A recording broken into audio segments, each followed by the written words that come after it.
This is BBC One, and now it's time for Play School with Chris Tranchell, Lionel Morton and Jane Hardy.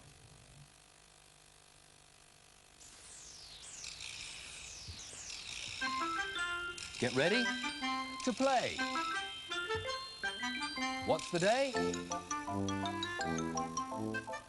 It's Wednesday.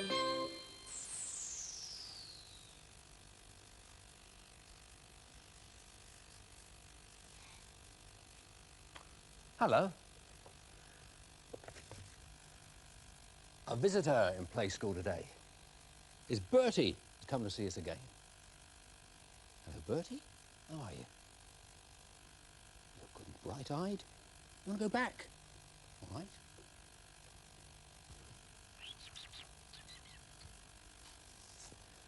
I've been doing a drawing of Bertie, and I've purposely left some bits out for a game.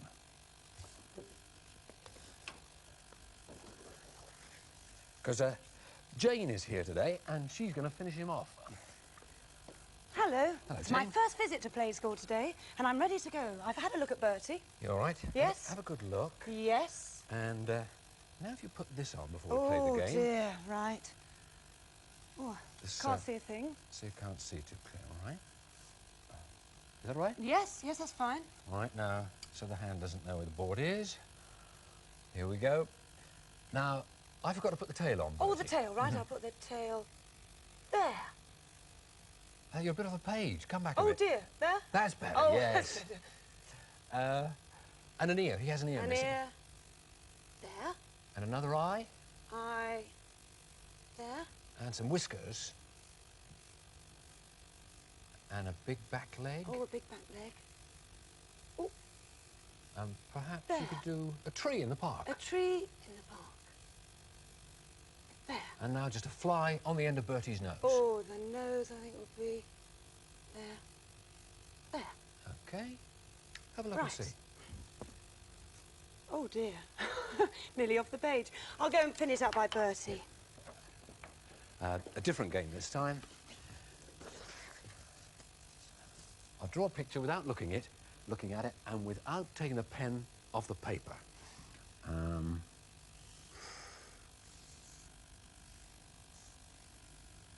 See if you can guess what it is. That's a wheel. That's another wheel. And, in here, they're crates. They used to have milk inside them. It's a milk float. And a man in his cab should be about there, keeping the pen on the page as his arm going down to the wheel to steer the float with. Yes, there's a lamp on the front too, and there's a road underneath, and he can just be going past a lamp post. Okay. Yes. Lucky I told you what it was, wasn't it? Dum, dum. There. Third one. Oh.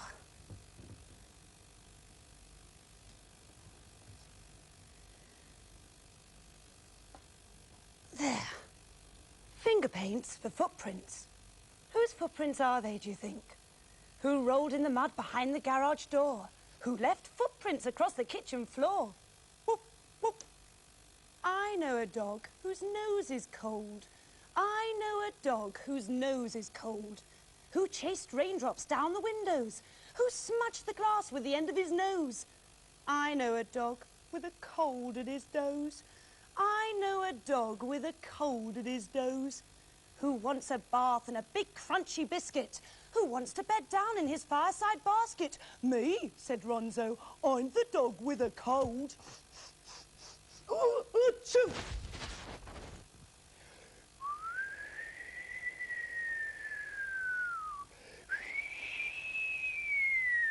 When the wind is in the east, 'tis neither fit for man nor beast. Bertie doesn't mind. Do you, Bertie? You'll be all right. He's got a wet nose. He's got a nice fur coat to keep him warm. I got my jumper to keep me warm. That's a clue for some animals you can see through the window. They need a good coat in the winter to keep the wind out, and so do the people who look after them. Have a look and see, through the arched window.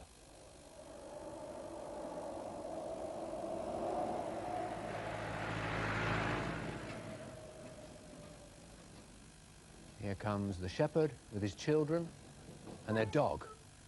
They're going out to the fields to look after the sheep. They'll tell you all about looking after sheep.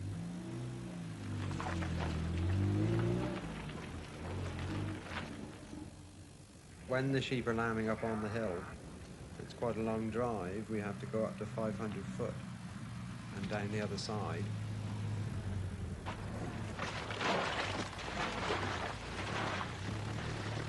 It can be very wet, or it can be freezing. We can have ice, snow, all sorts of conditions. And we go up all hours of the day and the night.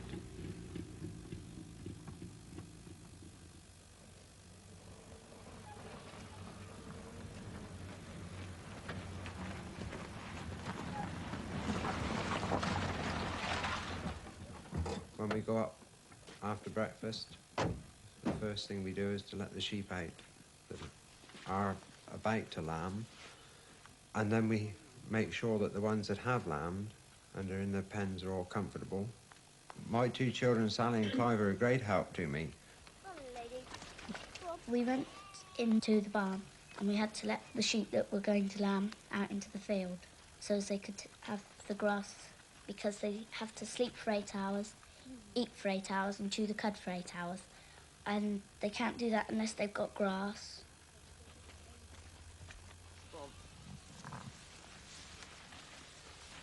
In you go. Hold in there.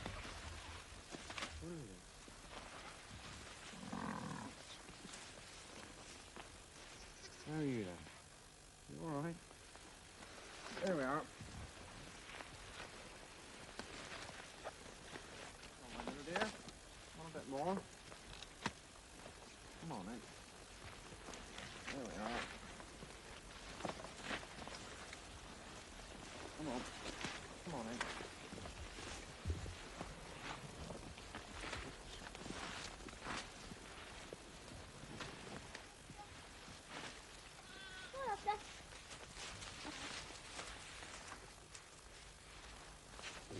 I like the lambing season especially because I can help Daddy with the lambs. I can feed the lambs when they have to be penned up because they haven't got a mother. We've got one at the moment. It's Oscar. It's about 3 weeks old and it's fed at about 7 o'clock, then at 10 o'clock, 1 o'clock, and then at tea time. I have to put my 2 fingers over the teat so as he doesn't pull it off. He's very lively and fierce at times, and we're going to keep it, I think. Come on. Come on.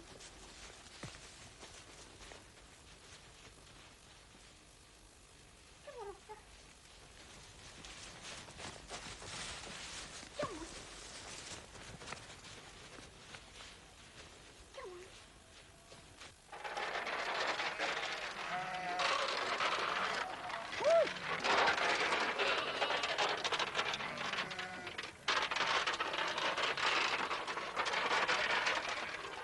When we go to the field to put the cake into the troughs, we also like to check the sheep at the same time, because 3 pairs of eyes looking at them is a lot better than 1. And I've got a very quiet little dog. Her name's Fly. And if you have a quiet dog, then you have a quiet flock. And if you've got a quiet flock, they're much easier to handle and much easier to look after. They don't all jump up and run away when you come. In fact, we've got one sheep that's very, very friendly. And Sally calls it her granny, or her friendly sheep. She will always come up to you whenever you go into the field just to see if you've got any food for her.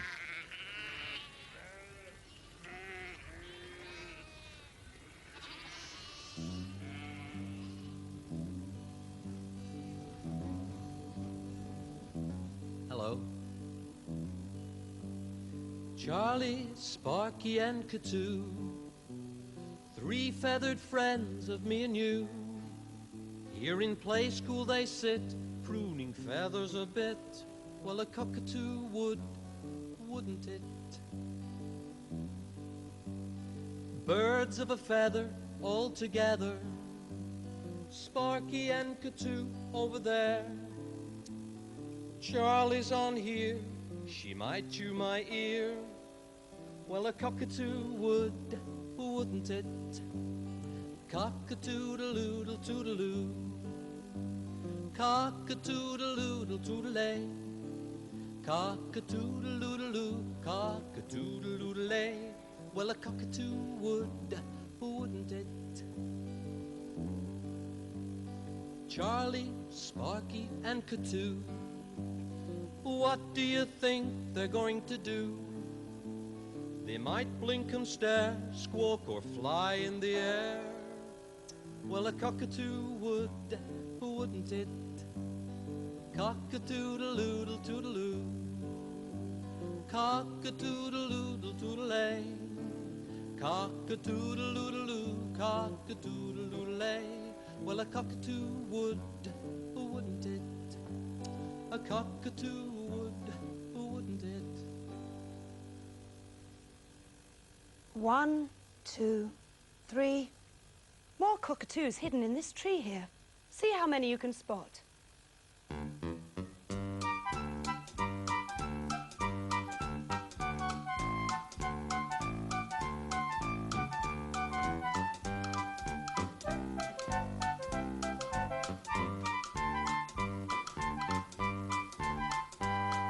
Well, there's a head popping out 1, a wing there 2, and a foot there 3. Oh, another head there 4, another wing there 5, 6. Oh, a head popping out there 7, another foot 8, another head 9, 10, 11. 11 cockatoos and 1 parrot. Pretty Polly, pretty Polly. Hello, Dad. Hello, Dad. Mind your head. Mind your head. You ever heard a pet parrot speak? You try it. Just make a squeaky noise as though you had a big beak and were trying to speak with a big beak in front. Hello. Hello. Pretty Polly. Pretty Polly. People try and teach parrots to speak. It takes them a long time to learn. They copy the things you say to them. Pretty Polly. Pretty Polly. Pretty Polly. Pretty Polly. Watch your head. Watch your head. What's your head? What's your head? Here's a story about someone who's been trying for years to teach their parrot to talk.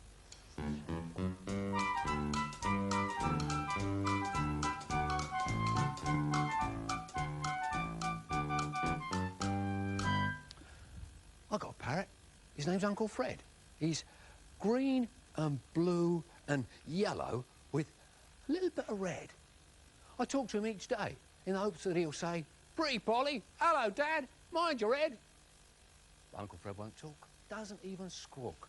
I'm afraid there's something very wrong, because Uncle Fred won't speak. No, not a single squeak.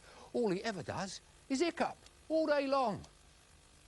When he was just a chick and pretty little bird, we put him near the baby, which was really quite absurd. The baby's food was tinned, which gave it dreadful wind, and hiccups was the only thing he heard. Now Uncle Fred won't talk, doesn't even squawk. I'm afraid there's something very wrong, because Uncle Fred won't speak. No, not a single squeak. All he ever does is hiccup all day long. I try to teach him poems. I try to teach him verse. Hasn't learned a line, but his hiccups get much worse. I take him to the vet, but hasn't cured him yet, because all he does is hiccup at the nurse. No, Uncle Fred won't talk, doesn't even squawk. I'm afraid there's something very wrong, because Uncle Fred won't speak. No, not a single squeak. All he ever does is hiccup all day long. I don't know how to cure him. I haven't got a clue. I've done the best I can. No, I don't know what to do. I think that you'll agree it's very bad for me, because now I find that I've got hiccups too. No, Uncle Fred won't talk, doesn't even squawk. I'm afraid there's something very wrong, because Uncle Fred won't speak. No, not a single squeak. All he ever does is hiccup all day long. Have you got a glass of water? pardon. Pardon? Pardon? Pardon? Pardon? Pardon?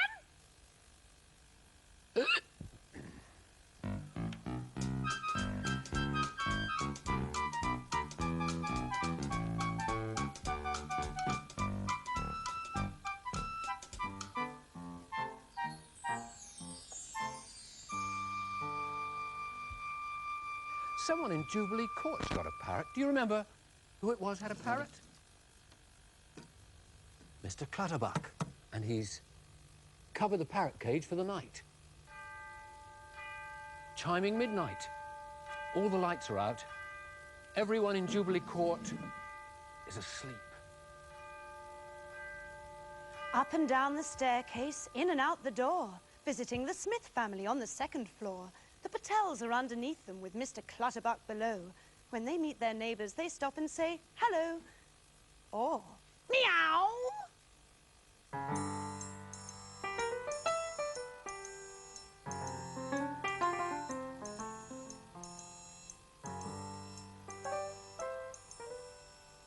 In the dark, dark wood, there was a dark, dark house.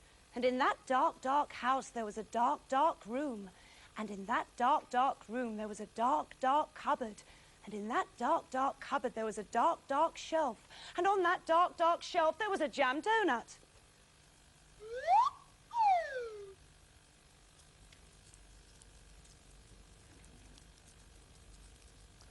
A sweet wrapper fish.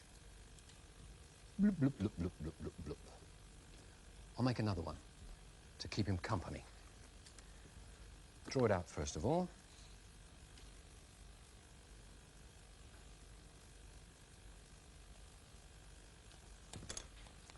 Then cut it out.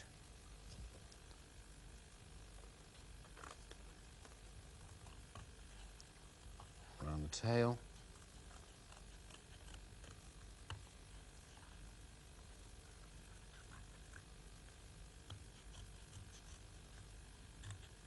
Right round the front. And another bright, sweet wrapper. Fold it all over him.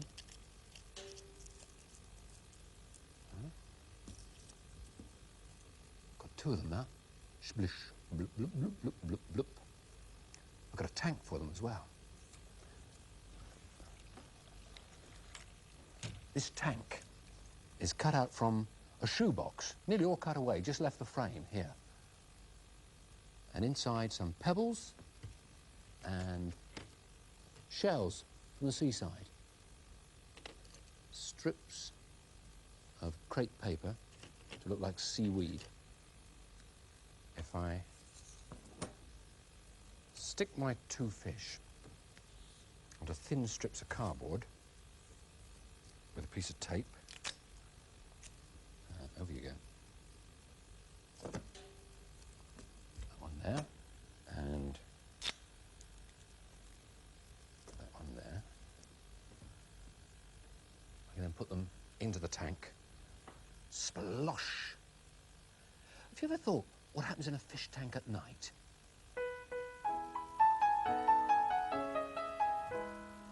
When you put the light off and toddle off to bed, you'd never think a pair of goldfish could have so much fun. Our guests are just arriving, now the party's just begun. But only fish know how to disco. Only fish can rock and roll. So don't be late, put on your disco skates. We're grooving at the Goldfish Bowl. Fish love soul music, imagine how it feels. Bop into the sound of the electric eels. All the little guppies only have one wish. They dream they were dancing with a superstar fish. But only fish know how to disco. Only fish can rock and roll. So don't be late, put on your disco skates. We're grooving at the Goldfish Bowl.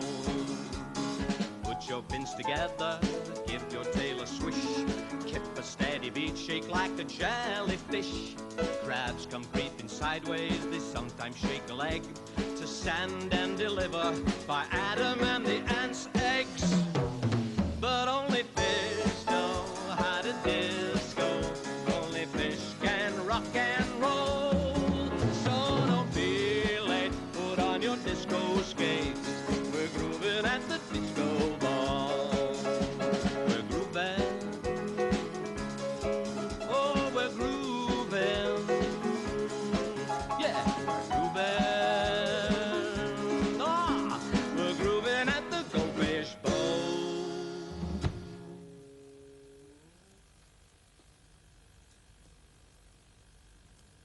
And when you came down in the morning, you learned nothing about it. Perhaps you'd like to make your own fish tank and fish to swim around in. Time for us to go now. Oh, we could just have one more game of the drawing without looking what you're doing. Jane, Yes? is your card ready for one more Right, go? yes. And your pen? You thought what you're going to draw? Yes. Have I thought what I'm going to draw? Yes. Okay, go. That's a beak. It's coming round his head and right down his long tail. It's a big cockatoo with an eye and those big feathers they have on top of their head. On a perch, or feet. How are you getting on? All right, I'm doing a fish, and I just finished just putting an eye in there. Some fins there. And up there. And some pebbles on the bottom, I think. I've done a bell in the cage and need something for his water and a seed and then the edge of the cage. Goodbye. Bye-bye.